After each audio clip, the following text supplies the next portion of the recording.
ഇതിൽ ഏറ്റവും പ്രൈസ്ഡ് ആയിട്ടുള്ള ഒരു സാധനമാണ് ഈ കാണുന്നത്. ഇത് ഒരു സ്റ്റാൻഡാണ്.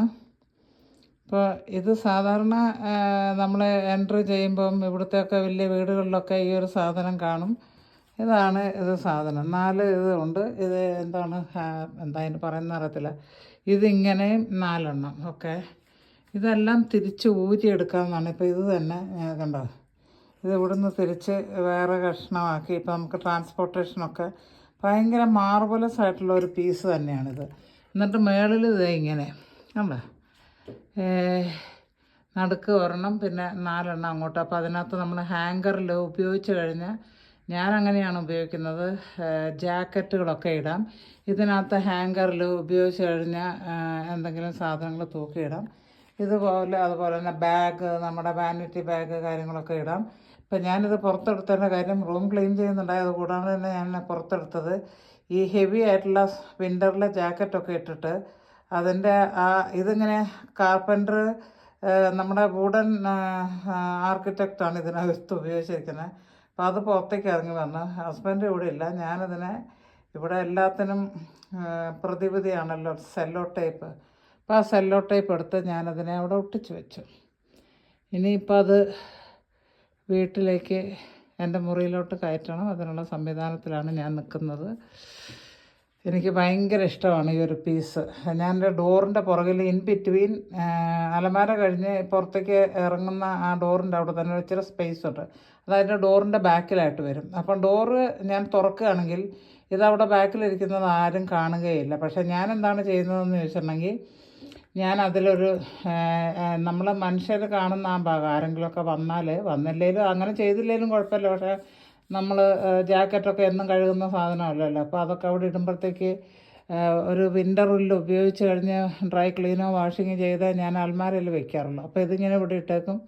അപ്പോൾ എനിക്കതൊരു കൺവീനിയൻ്റാണ്, എടുത്ത് ഇടാനും എളുപ്പമുണ്ട്. അങ്ങനെയൊക്കെയുള്ള കാര്യമാണ്. നാടിൻ്റെ ഓർമ്മയ്ക്കായിട്ട് 2 കക്ഷികളെ ഇവിടെ കൊണ്ടുവന്ന് വെച്ചിട്ടുണ്ട്. ഇത് പിന്നെ കുറേ നിങ്ങൾക്കെല്ലാം അറിയാവുന്ന കാര്യം തന്നെയാണ്. എൻ്റെ അമ്മായിമ്മയുടെ ഈ ക്രോഷ്യ വർക്കും കാര്യങ്ങളൊക്കെ അവർ തന്നെ ചെയ്യുന്ന കുറേ കാര്യങ്ങളുണ്ടായിരുന്നു. ഇതൊക്കെ ഭയങ്കര സംഭവങ്ങളാണ്. അപ്പോൾ ഇതെന്ന് പറഞ്ഞാൽ ഒരു സിംഗിൾ പീസ് ഓഫ് എന്താ പറയുക, പേപ്പറാണ്. എന്നിട്ട് അത് ഇങ്ങനെ തിരിച്ചും മറിച്ചും നമ്മുടെ നാടുകളിലൊക്കെ ഓരോ സ്ഥലങ്ങളിൽ നിന്ന് ഇങ്ങനെ ഓരോന്ന് കാണിക്കും. ഒരൊറ്റ പീസ് ഓഫ് പേപ്പർ തിരിച്ചും മറിച്ചും വെട്ടിയിട്ട് ഇങ്ങനെ ലേസ് മാതിരി ഉണ്ടാക്കിയിരിക്കുന്നത്. ഇത് പോളണ്ടിൽ എൻ്റെ ഹസ്ബൻഡ് എപ്പോഴോ എനിക്ക് തോന്നുന്നത് 50 വർഷം മുന്നേ പോയി അവിടെ ജോലി ചെയ്യും. ഇത് അതേ ആൾക്കാർ തന്നെ ചെയ്ത വേറൊരു മോഡലാണ്. എന്ത് മനോഹരമായിരിക്കുന്നില്ല. എൻ്റെ വീട്ടിൽ കയറി കഴിഞ്ഞാൽ ഇതൊക്കെ ഇതൊരു ഇന്ത്യൻ മൂറൽ വർക്ക് മിനിയേച്ചറാണിത്. എൻ്റെ ഹസ്ബൻഡിന് അങ്ങനെയുള്ള കാര്യങ്ങളൊക്കെ പണ്ടും ആരെങ്കിലുമൊക്കെ ഗിഫ്റ്റ് കൊടുക്കുന്നതും കൂടെ ആകും. ആരാണെന്ന് എനിക്കിത് കണ്ടിട്ട് മനസ്സിലാവുന്നില്ല. എനിക്കങ്ങനെ എന്തോ മെത്തോളജിക്കൽ കാര്യങ്ങളൊന്നും അറിയില്ല. ഏതായാലും ഒരു ലേഡി ഉണ്ട്, ഒരാളുണ്ട്, 1-2 ആൾക്കാരുണ്ട്. ഒത്തിരി മനോഹരമാണ്. അത് ഫ്രെയിം ചെയ്ത് ആ കടലാസിനില്ലാത്ത വിലയാണ്. ഇതൊക്കെ എനിക്ക് തോന്നുന്നു ഓപ്ഷൻ ഇട്ടാൽ ഇഷ്ടംപോലെ പൈസ കിട്ടുമെന്ന്. പിന്നെ വേറൊരു കാര്യം ഇതിൽ കാണിക്കാനുള്ളത്, ഈ ഒരു എന്താ പറയുക, ഇത് ഒരു സുൽത്താൻ പോലെയുള്ള ഒരു മനുഷ്യൻ, ടർക്കിഷ് സുൽത്താൻ പോലുള്ള ഒരാൾ ഇത് ഓപ്ഷൻ ഇടുകയാണെങ്കിൽ എനിക്ക് തോന്നുന്നത് നല്ലോണം പൈസ കിട്ടും. ഇങ്ങനെയുള്ള കാര്യങ്ങളൊക്കെ വാങ്ങാനായിട്ട് ആൾക്കാരുണ്ട്. ഇത് എഴുതിയിരിക്കുന്നതാണ് അവരുടെ ഭാഷയിൽ. എന്നിട്ട് താഴെ സൈനും ചെയ്തിട്ടുണ്ട്. ഇതൊക്കെ ആരെന്നൊക്കെ നമുക്ക് ഇപ്പോഴൊക്കെ എന്ന് പറഞ്ഞാൽ കണ്ടുപിടിക്കാമല്ലോ. ഏതാണ്ട് കാര്യങ്ങളാണ്, അവരുടെ സിഗ്നേച്ചറൊക്കെയാണ്. ഇതെൻ്റെ അമ്മായിമ്മയുടെ അനുജത്തി ഉണ്ടായിരുന്നു. അവരൊത്തിരി യാത്ര ചെയ്യും. അവരൊരു ടീച്ചറായിരുന്നു. ലാറ്റിനും ഗ്രീക്കും പഠിപ്പിക്കുന്ന ഒരു ടീച്ചറായിരുന്നു. അപ്പോൾ അവർക്ക് കല്യാണം കഴിച്ചിരുന്നില്ല. അവർക്ക് 3 ചേച്ചിയനിയത്തിമാരില്ല, മൂത്തത് എൻ്റെ അമ്മായിയമ്മയായിരുന്നു. അവർ മാത്രമേ കല്യാണം കഴിച്ചിരുന്നുള്ളൂ. ബാക്കിയുള്ള 2 പേരും ടീച്ചേഴ്സായിരുന്നു. അതിലൊരാളിപ്പം മരിച്ചിട്ട് 4 വർഷമായിട്ടുള്ളൂ. ഏറ്റയാളെ ആൾ. അതിൻ്റെ നടുക്കുണ്ടായിരുന്ന ആളാണ് ക്യാൻസർ പിടിച്ച്. ഞാൻ അവരെ കണ്ടിരുന്നില്ല, മരിച്ചുപോയി. എത്ര മനോഹരമായിരിക്കുന്നു. ഇതൊക്കെ ഇപ്പം ഈ ഓൺലൈൻ സംവിധാനങ്ങളുണ്ട്. ഇതൊക്കെ എന്തോ എഴുതി വെച്ചിരിക്കുന്നതാണ്. എനിക്കത് വായിക്കാൻ പറ്റില്ല. എന്നാലും അത്ര മനോഹരമാണ്. അത് നമ്മൾ പെയിൻറ്റിങ്ങിന് ഇവിടെ ഈ വീട്ടിൽ വന്ന് അത് പ്രൈസ്ഡ് ഐറ്റമാണിത്. അവർ ഫ്രെയിം ചെയ്ത് അവരുടെ വീട്ടിൽ വെച്ചിരുന്നു. പിന്നെ അങ്ങനെ എൻ്റെ ഹസ്ബൻഡിന് കൊടുത്തു സമ്മാനമായിട്ട്. മുകളിലും അതുപോലെ തന്നെ ഏതോ മനോഹരമായിട്ടുള്ള കാര്യങ്ങളൊക്കെയാണ്. വീട് എൻ്റെ അമ്മായിമ്മയുടെ വീട്ടിലാണെങ്കിലും ഇവിടെയാണെങ്കിലും ഒരാൾ വീട്ടിൽ വന്ന് വെറുതെ ഇരുന്നാൽ ഇതൊരു മിനിയേച്ചർ പെയിൻറ്റിംഗ് ആണ്. അതൊക്കെ ഫ്രെയിം ചെയ്ത് വെച്ചിട്ടുണ്ട്.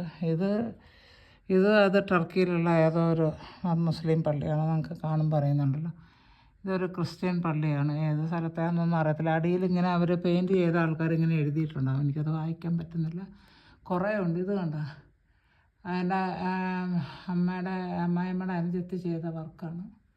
ഇങ്ങനെയുള്ള വർക്കുകളൊക്കെ അവരൊരു പാലസ് കണ്ടിട്ട് അത് നോക്കി ഈ പെയിൻറ്റ് ചെയ്യുന്ന കണക്ക് ഇത് എംബ്രോയ്ഡറി ചെയ്തെടുത്തു.